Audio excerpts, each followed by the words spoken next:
TGC Requiem here. Recording a Death Shadow Jund video. This is actually taken from a league I played with Death Shadow Jund. I'm not going to post the whole league because I made a lot of mistakes. While the deck does have some of the aspects of the old Death Shadow aggro, and it also has aspects of Jund. Definitely maybe a little different, and trying to figure out quite how the deck played out. So I learned a lot through the league, but I made a lot of mistakes in other videos. They're not really worth even showing. But this was one match where at the towards the end of the league, where I had definitely gotten a better feel for the deck. Had already actually played against Burn earlier in the league and blown the match, and here we're going to actually end up getting a rematch against Burn, and again played a little bit different here. So we're going to do just a playback. Opponent here is Morning Place.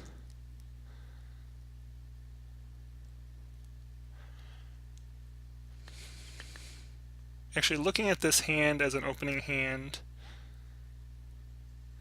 it is kind of okay with the Inquisition and Thoughtseize, enough to buy yourself some time. I usually try to avoid hands that are one land hands, but having Inquisition and Thoughtseize into Tarmogoyf with the ball while giving us 2 draw steps, I think this is a risk worth taking here. So I'm pretty sure I keep this one. Our opponent keeps 7 as well. They lead out with Copperline into, looks like Nakatl. Obviously, pretty standard Nakatl Burn opening. So usually we're talking about Naya colors here, red, white, and green for our opponent. So we actually pull a Traverse the Ulvenwald. Traverse is really pretty good at helping us hit mana early. However, you need green to cast it in the first place. Clearly we're not there with Swamp. So we're going to lead with Bauble. Take a peek, I think, at what our opponent has, because what we have on top doesn't really matter. We can't fetch anything away. So we look at our opponent's hand. They have a Spike on top. And then we're going to lead off with Inquisition. Right now I'm thinking we can save that Thoughtseize to pitch with a Collective Brutality. He has Boros Charm, Searing Blaze, Lightning Bolt, and Wood of Foothills. With one other land, Boros Charm can do 4 damage.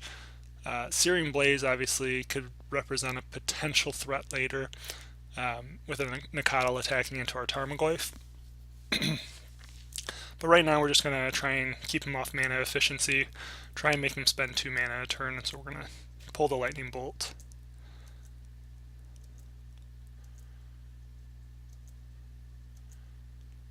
There we hit our second land, and even better, it is a forest, which means no pain. Excellent against Burn. We only run 2 basics, so it's kind of a great opening here. Opponent throws a Boros Charm at us and attacks for 3. Just like that, turn 2, we're already down to 13. Draw another Inquisition, so our Tarmogoyf is at a 4/5 here. Normally we would just jam the Tarmogoyf, but I think what we're looking at here is, because we know he has a Searing Blaze in hand, we're probably going to actually Collective Brutality and have him discard a card and gain life. And yeah, it looks like that's what I do here. 2 options. We didn't do the -2/-2 because obviously that's not going to do anything to Nakatl. And here I think we take the Searing Blaze, and then that makes our Tarmogoyf a bit more protected. We're going to have to take another hit from Nakatl. Probably taking 7 here between Nacatl and Boros Charm. Put us down to 8.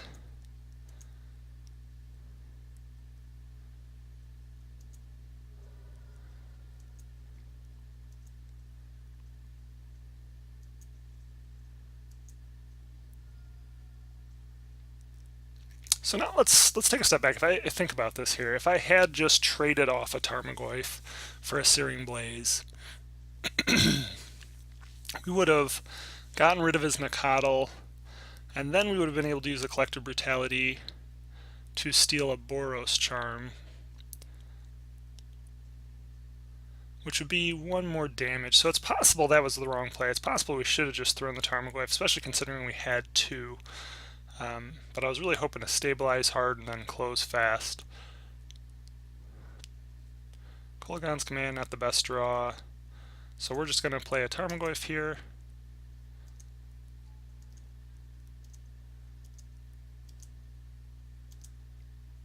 Opponent leads with Monastery Swift Spear into Lava Spike. That puts us to 5, and then he's going to go ahead and start attacking. Block the Nacatl here. That makes the Tarmogoyf even bigger. So, make a mistake here. Probably a little too much what do you call it, memory of Death Shadow Jund, where you were basically only playing 5 Shocklands. You almost always had access to whatever color you needed. Here I end up playing Tarmogoyf, and I go to attack with the 1. Now part of this is because a second creature doesn't really kill us, and we're dead to Lightning Bolt or Lava Spike or pretty much anything. And so I do this thinking, well, next turn, even if he has blockers up, I can Temur Battle Rage for the win. And I guess it's not all bad, because at this point it's possible I draw into a red source, but if I have to shock myself into a red source, I'm dead anyway. I can't technically do that. It's possible I should have just held back Tarmogoyf. He ends up drawing into another Monastery Swift Spear. And so now any spell wins. Granted, I guess any burn spell would have won at that point.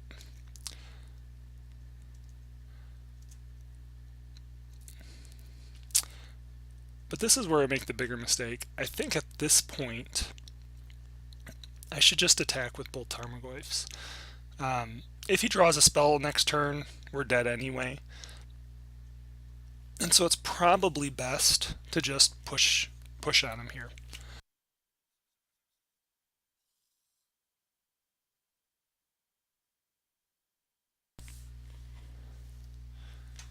I mean, unfortunately, we're kind of stuck in this position where we can't traverse.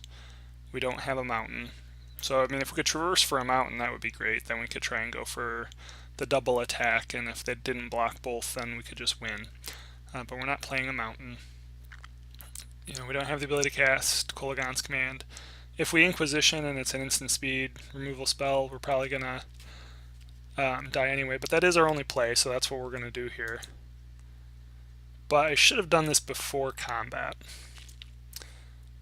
I waited, and I ended up just keeping both back to block, which again, at this point I think is kind of a waste. I should have attacked with 1 of the Tarmogoyfs there, because again, well, I guess that's not 100% true. If we attack with 1 Tarmogoyf and he draws like a Goblin Guide, then we're dead to that. So holding the Tarmogoyf back is a reasonable play. Still, it just kind of was frustrated because I thought I had it through to Temur Battle Rage and obviously didn't.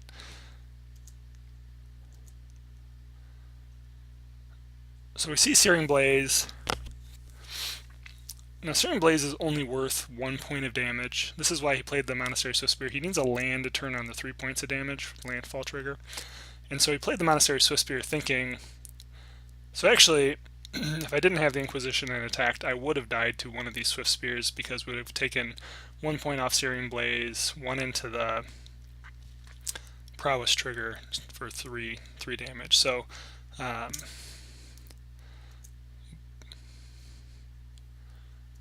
really, again, not a whole lot we can do here. Just hoping our opponent fades a 3 damage spell, and there he hits the Lava Spike, and that's game. So down 0-1, kept a little bit of a greedy hand, and didn't quite get there. So we're going to move on to game 2.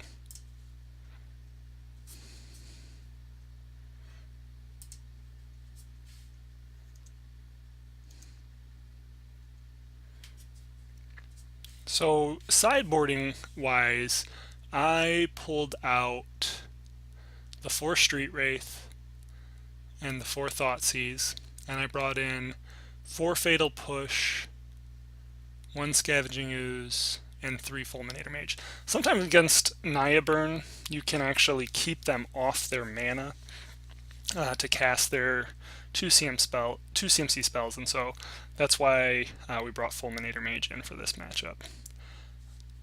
Looking at this hand, it's good. We have, I mean, it's not great, but it's pretty good. We have Fatal Push if we need to kill a turn 1 creature. Nakado Burn tends to have a turn 1 creature pretty regularly. Traverse to potentially get us into a later Death Shadow or Tarmogoyf. 2 lands. We could even, if we need to, use a Traverse to set up a Fulminator Mage. So everything looks pretty decent here. So we're on the play. We're just going to lead, planning on getting a sideways fetch if our opponent goes with just to the face burn. Otherwise we have our Fatal Push, probably off of Blood Crypt. Yeah, so he goes Goblin Guide. We're going to give him the ability to attack and hopefully draw us a land. Reveal another Kolaghan's Command. Oops. So we fetch, and before damage we're gonna again Blood Crypt and Fatal Push the guide. Just avoid that recurring damage. So I think here we're pretty happy with what we've drawn. I think we're going to probably go Verdant Catacombs into a forest. Tarmogoyf is now at a 3/4, which makes him have to spend a burn spell on the Tarmogoyf with a creature attack unless he has a path. A path would actually put us in a position where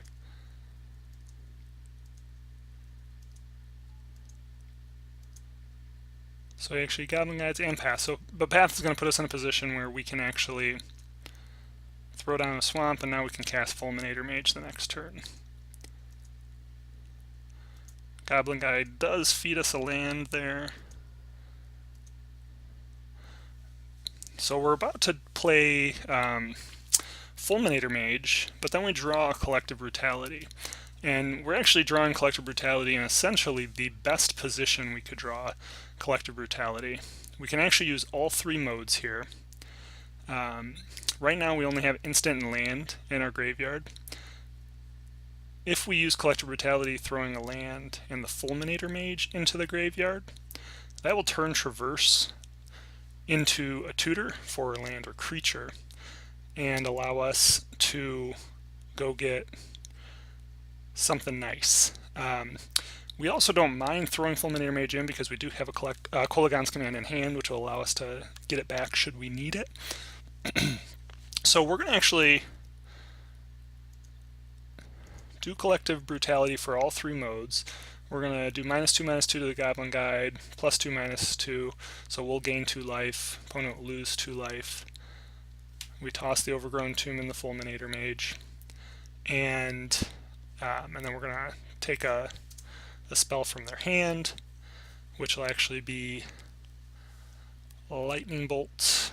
Opponent's down to just Eidolon and 2 lands. And then now we have the ability to cast Traverse. I make a little bit of a mistake here. I grab Death Shadow, just essentially because I'm new to the deck out of habit. Really, I probably should grab Tarmogoyf here because it's going to take a little bit of work before Death Shadow can actually get onto the battlefield. And this is why you need to, sometimes slow down and think through your plays. Don't just... You kind of need to think through your whole turn, and I got to the point of saying, yeah, we're going to traverse to Death Shadow because, well, this is a Death Shadows deck. But I didn't think about the fact that, again, it's going to take a little bit for me to actually get my life total low enough for Death Shadow to survive some burn. Now, Eidolon's not so bad here because we have Kolaghan's Command. But we actually draw another Collective Brutality, which is phenomenal. I think we're just going to play a sideways tap land.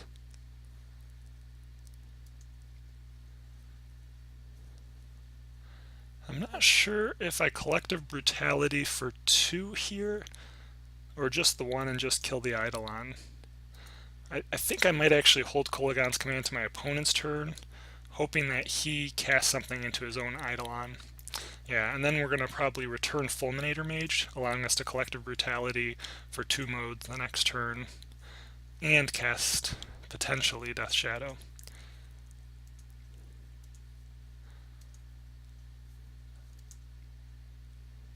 So we Kolaghan's Command,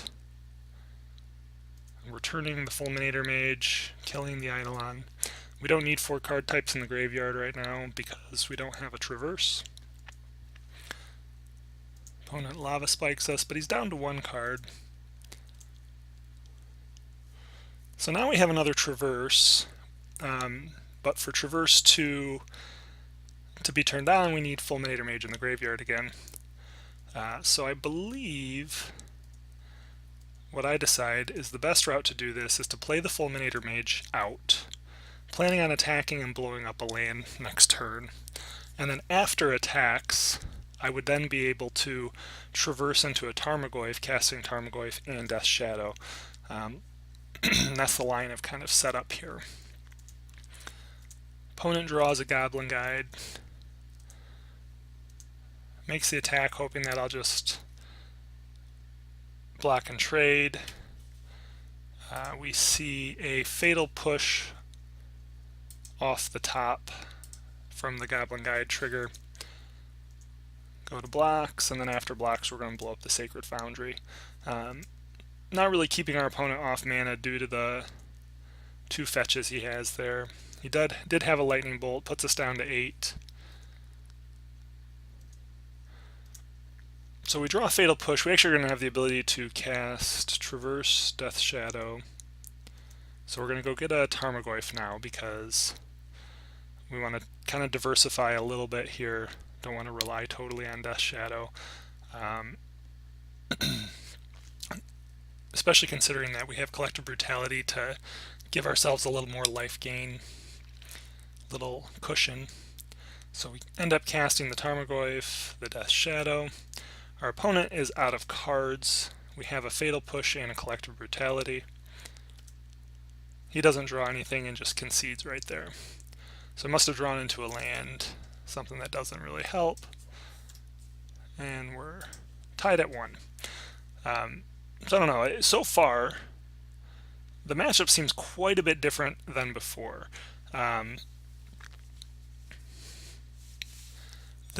The games were almost always done by turn 3 or 4 or 5 at absolute latest in the previous builds of Death Shadow aggro against Burn. Burn was really quite favored. I actually think with the 3 main deck Collective Brutality, I think it's close, but I think Death Shadow Jund is actually, and it's still close, but I think Death Shadow's Jund is favored here. The turn 1 hand disruption into Tarmogoyf is almost always, the best thing Jund can be doing against Burn, and that's really the recipe for how you potentially win a game.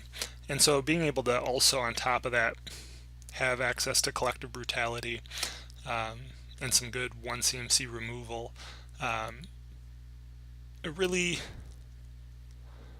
feels slightly more favored towards Death Shadow Jund now. So we're going to go to game 3. We're on the draw now. So this is pretty good. We're going to be able to use the bauble to look at our hand, determine if we want to fetch or not. Also use the bauble to get a peek at our opponent's hand. So everything here looks good. Tarmogoyf turn 2. We also could just Inquisition into Tarmogoyf, which actually is probably the safer route. But considering how frequently our opponent runs turn 1 creatures,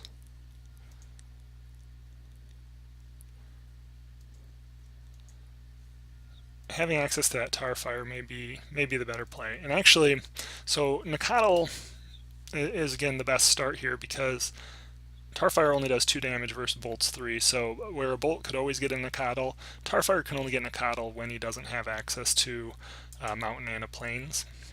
And since he only has access to a Mountain right now, Tarfire has got a window to take care of him. And so we are going to actually start with a bauble, take a peek at what we have, a land on top, so that makes us really happy to play a fetch, because at this point we don't need another land. Bauble our opponent, see that he has a land. Oh, sorry, so we saw he had a fetch on top, I apologize, and we had a land on top, but still that makes us very happy to fetch here. So we're going to fetch into a Blood Crypt, especially because we have access to Verdant Catacombs to go get a forest for Tarmogoyf the next turn. And we are just going to take care of that Nacatl right now. This makes Tarmogoyf a 5/6 already. And on top of that, the 2 baubles we're going to draw. We get a Traverse and a Liliana. Liliana can be pretty good in the matchup. Just depends on how quickly you get her out. Opponent plays Eidolon.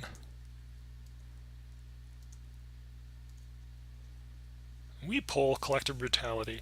So, a couple things here. Tarmogoyf absolutely would be a great play right now. We're going to take 2 damage if we do that. Puts us down to 15, but our opponent can't really attack it with Tarmogoyf being a 5/6 and Eidolon being a 2/2. Any spell he plays is going to cost him life. And on top of it costing him life, he doesn't have a spell that he can cast on Eidolon or with Eidolon to actually do enough damage to kill a Tarmogoyf. So we could definitely do that and then plan to follow up with Collective Brutality the next turn. But we also can just kind of go at him right now with Collective Brutality. You know, we have the Inquisition. We could pitch the Inquisition as the discard a card portion. Obviously, use Collective Brutality from -2/-2. And we could strongly consider either a land, especially because we're already at 4 card types, so we can traverse. We could consider pitching a land, again, or Liliana, even just to make the Tarmogoyf bigger. I kind of like holding on to the Liliana just in case we need an extra removal spell, however. Again, point being is we just have several options to go with here, and I think I go with Collective Brutality.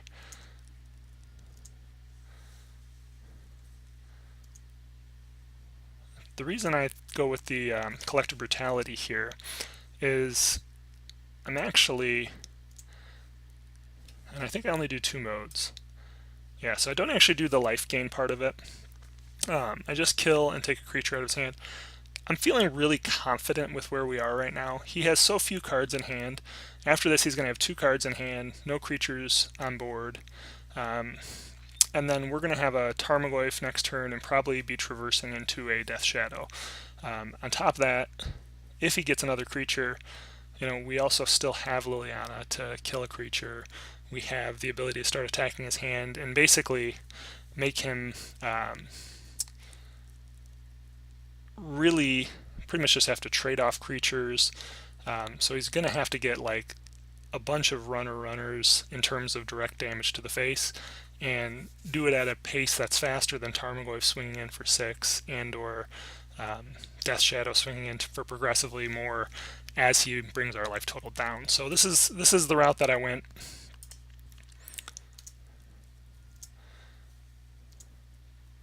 Opponent has a Boros Charm and a Lava Spike. Actually, pretty sure I take the Boros Charm here. Lava Spike's obviously less mana intensive, but Boros Charm gives him a little flexibility with protecting creatures.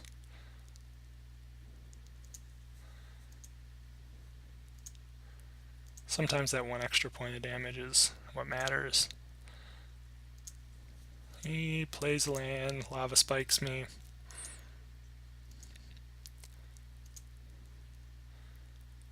Oh, look at there, another Traverse. So I think we play the Tomb sideways, throw down a 7/8 Tarmogoyf. And the opponent just doesn't draw anything useful, and he's seen enough. Not going to get there faster than that big old Tarmogoyf will. So, pretty powerful stuff in the matchup. Collective Brutality, obviously, we've heard it can be good. It's phenomenal, really, here, because this deck really also doesn't mind putting cards in the graveyard, at least in this matchup. You know, Liliana is an okay card, but if you can, excuse me, Liliana can be a good card on the play in the matchup. On the draw, it's not the best. It can just be kind of like a removal, and so if you can pitch that to a Collective Brutality to turn on a Traverse and go get Tarmogoyf for a Death Shadow to kind of stonewall your opponents, that's just pretty sweet. Also, the life gain's big, but the big thing is, you know, there's so much hand disruption with the big creatures that it's just really kind of difficult for burn to really get at you too quick, so, or as quick as they'd like. It's kind of like, it's almost like this build of Jund matches exactly what Jund wants to be doing. Like Jund, when I say Jund, like BGX, mid-range, normal Jund that you would think of.